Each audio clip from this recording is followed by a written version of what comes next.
एक अमीर किसान के ऊपर कहानी आधारित है। कहानी सुनिए ज़रूर, कहानी इंटरेस्टिंग है, बच्चों को बेहद पसंद आएगी। एक समय की बात है, एक छोटे से गांव में आमिर नाम का एक किसान रहता था। आमिर बहुत ही मेहनती और सीधा साधा इंसान था। उसके पास ज़्यादा ज़मीन नहीं थी, बस एक छोटा सा खेत था जिस पर वह दिन रात पसीना बहाता था। आमिर का सपना था कि वह अपनी बेटी को अच्छी शिक्षा दे सके और उसे कभी किसी चीज़ की कमी ना हो।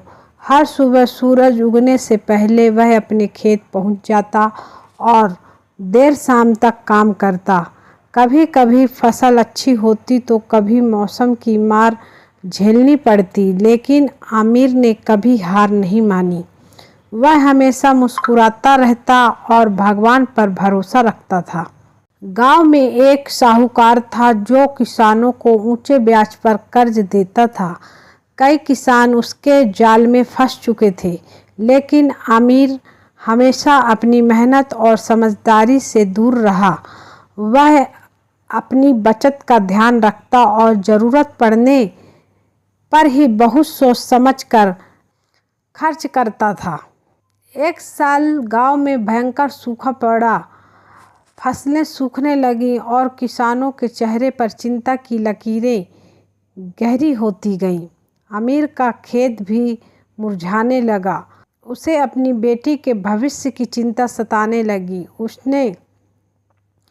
लेकिन उसने हिम्मत नहीं हारी। उसने गांव के कुछ अन्य मेहनती किसानों के साथ मिलकर एक योजना बनाई। वे सभी पास की नदी से पानी लाने के लिए एक छोटी नहर खोदने लगे। यह काम बहुत मुश्किल था, लेकिन सब मिलकर ठान लिया था। कई दिनों की कड़ी मेहनत के बाद नहर पूरी हो गई और खेतों तक पानी पहुंचने लगा। आमिर और अन्य किसानों के खेत फिर से हरे भरे हो उठे। उनकी मेहनत रंग लाई।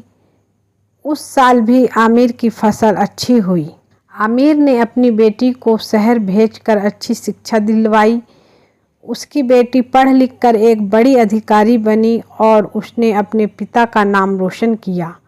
आमिर आज भी अपने छोटे से खेत में काम करता है, लेकिन अब उसके चेहरे पर सुकून और गर्व की चमक है। उसने सिखाया कि सच्ची दौलत केवल पैसे में नहीं होती, बल्कि मेहनत, ईमानदारी और अपनों के प्यार में होती है। संसार के सभी व्यक्ति इस कहानी को पढ़कर सीख जरूर लें। जय श्री हनुमान लला जी की जय हो।